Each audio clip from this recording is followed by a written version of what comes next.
నమస్తే, నేను మీ Gopi. Welcome back to our channel. ఈరోజు మనం వచ్చేసరికి ప్రస్తుతం అయితే Bharat Nagar MMTS railway station దగ్గర అయితే ఉన్నాము.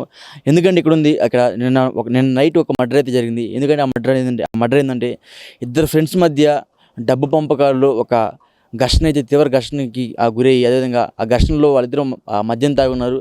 సో ఆ మద్యం తాగి ఉండడంలో అపోనెంట్ పర్సన్ ఎవరైతే ఉన్నారో అజీజ్, సో అజీజ్ అనే అతను ఆసిఫ్ అనే అతన్ని కత్తితో పొడిచి, అదేవిధంగా తల మీద బండరాలతో నుదిమి మనకు కనిపిస్తుంది కదా, లోయలో అయితే పడేయడం జరిగింది. అక్కడ ఆ రైల్వే స్టేషన్ పక్కనే ఉంటుంది ఒక లోయలాగా. ఇది వచ్చేసరికి Bharat Nagar MMTS railway station దగ్గర అయితే ఉంది. సో ఆ లోయలో పడేసి ఇక్కడ తాగి ఇక మనకి కనిపిస్తున్నాయి కదా, ఈ రాళ్లతో నిదిమి, సో ఈ రాళ్లతో నిదిమి తల మీద బాగా కొట్టేసిన తర్వాత పక్కన లోయలు అయితే పడేయడం జరిగింది. అసలుకి ఇంత గొడవ ఎందుకు వచ్చిందంటే వీళ్ళిద్దరూ దొంగలే.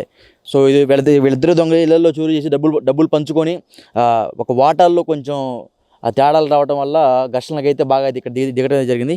సో ఈ ఘర్షణలో ముఖ్యంగా ఏంటంటే సుమారు ఒక 10 లక్షల రూపాయల వరకు ఆ నగలు ఏదైతే ఉందో ఆ మొత్తం అమ్ముకొని వాళ్ళిద్దరూ ప్రతి నెల పంచుకునే వాళ్ళంట.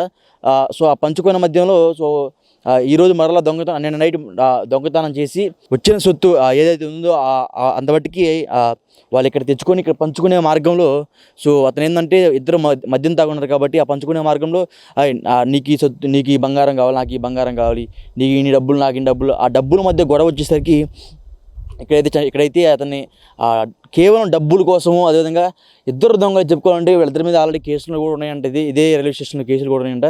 సో వీళ్ళిద్దరు దొంగలే, వీళ్ళిద్దరూ మద్యం మత్తులు వాళ్ళ ఫ్రెండ్ని అజీజ్ అనే అతను, ఆసిఫ్ అనే అతన్ని చంపేయడం జరిగింది. రాళ్లతో నుదిమి, అదేవిధంగా కత్తితో కడుపులో పొడిచి 10 కత్తిపోట్లు, అదేవిధంగా తల మీద అయితేనేమో నుదిమి రాళ్లతో కొట్టడం జరిగింది. అదే లోయలో పడేయడం జరిగింది.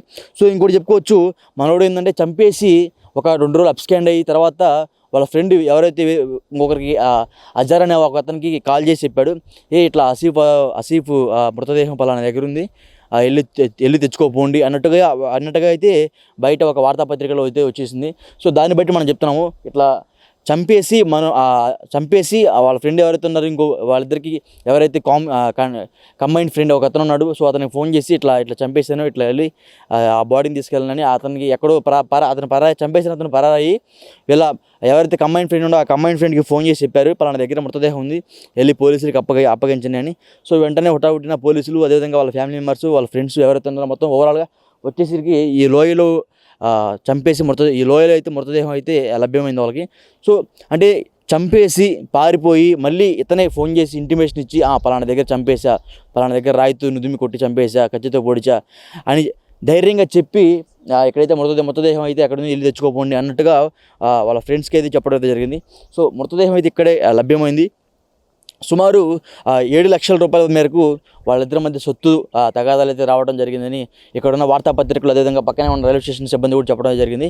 సో ముఖ్యంగా మనం చెప్పుకోవచ్చు, ఈ స్టేషన్లో అంటే ఇదంతా ఒక అడవి అని చెప్పుకోవచ్చు. ఈ అడవిలో కూడా అంటే ఎంత లోయలు, ఒక అడవి రైల్వే స్టేషనే కాదనట్లే, బట్ అవతల పక్క రైల్వే స్టేషన్ ఇటు పక్క మొత్తం ఇది గూడ్స్ వెళ్తుంది ఇటు పక్క. సో ఇది అవతల పక్క వచ్చేసరికి మొత్తం ఎంఎంటీఎస్ వెళ్తుంది. సో గూడ్స్ ఎంఎంటీఎస్కి మధ్యలో ఒక లోయలాగా ఎండింగ్లో ఉంటుంది, భరత్ నగర్ ఎండింగ్లో ఒక లోయలాగా ఉంటుంది. సో ఆ లోయలో తీవ్రంగా కొట్టి కత్తితో పొడిచి, అదేవిధంగా రాళ్లతో తలపై నుదిమి లోయలో అయితే పడేయడం జరిగింది. అంటే మరీ డబ్బు కోసం తన అంపట తిరిగే మిత్రుడిని చంపడం అంటే మరీ దారుణం అని తెలుసుకోవచ్చు. ముఖ్యంగా సో అతనికి పెద్ద ఏజ్ కూడా లేదు. చనిపోయిన అబ్బాయికి ఏమో 22 సంవత్సరాలు, చంపేసిన అబ్బాయికి ఏమో 23 సంవత్సరాలు. అంటే అంత చిన్న వయసులో దొంగతనాలకు పాల్పడి ఈ విధంగా ఇట్లా అతను చంపేసి ఇట్లా లోయలో పడేయడం అనేది చాలా బాధాకరం చెప్పుకోవచ్చు. వాళ్ళ తల్లిదండ్రులు కూడా చాలా ఆవేదనకి అయితే గురవడం జరిగింది. సో మనం కనబడుతుంది వెనక పక్క రైలు కూడా వెళ్ళిపోతుంది. సో జరిగింది ఇది. ఇలాంటి మర్డర్లు ఇదే కాదు, ఈ ఏరియాలో 2-3 జరిగినాయి రీసెంట్గా, బట్ అవి కూడా సేమ్ ఇలానే ఉన్నాయి. కేవలం అవతల పక్క రైల్లో చోరీ చేయటం, లేకపోతే ఇక్కడ లోకల్లో ఇళ్లలో చోరీకి పాల్పడిన వెంటనే ఇట్లా వచ్చి పంపకాల మధ్య గొడవలు, చోరీల మధ్య గొడవలు, అంటే నీకు ఈ వాట, నాకు ఈ వాట, కేవలం వాటాల తేడాతోనే, వాటాల కోసమే ఇక్కడైతే ఒక వ్యక్తిని అయితే చంపబడ్డారు ఇక్కడ. సో ఆ వ్యక్తి మృతదేహం కూడా లోయలు అయితే లభ్యం అవడం జరిగింది.